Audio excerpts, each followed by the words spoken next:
नमस्कार भाई लोगों, love with the advocate channel में आपका स्वागत है। आज हम बात करेंगे सहमति या बिना सहमति के बंटवारे के बारे में कि बंटवारा, अपनी भूमि का बंटवारा क्या है, ये क्यों ज़रूरी है, कितने प्रकार से होता है, मौके पर क्या है स्थिति, रिकॉर्ड या नक्शे में क्या है, सहमति या बिना सहमति के बंटवारे कैसे किया जा सकता है और अपनी पुश्तैनी ज़मीन का बंटवारा कैसे कर सकते हैं, आवेदन कहाँ करें, ये भी ज़रूरी बात है।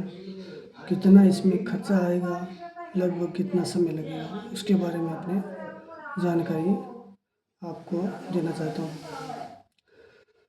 जैसे कि 5 बीघा भूमि है और 5 ही भाई, जैसे भाई है या 5 काश्तकार है तो उनका साझा खाता है, तो उसमें से उनको कैसा तय किया जाए कि कौन सा बीघा किसका है। और अब कई बार ये भी होता है कि आगे का हिस्सा जो होता है वो ज़्यादा उसकी ज़्यादा मालियत होती है, तो और पीछे की जो भूमि होती है वो इतनी मालियत की नहीं बनती है, तो उसके हिसाब से भी बंटवारे को एक समान रखते हुए बंटवारा जो किया जाता है।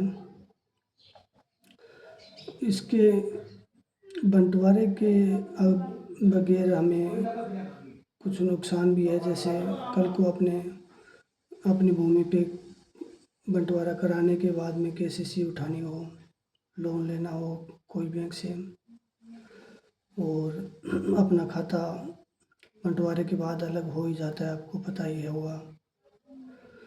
और लगभग सहमति से बंटवारे हो जाते हैं, कुछ एक बंटवारे होते हैं तो उसमें सहमति नहीं बन पाती है, तो उसमें अपने एसडीएम साहब के दावा लगा के भी बंटवारा एक प्रार्थी कोई भी हो वो करवा सकता है।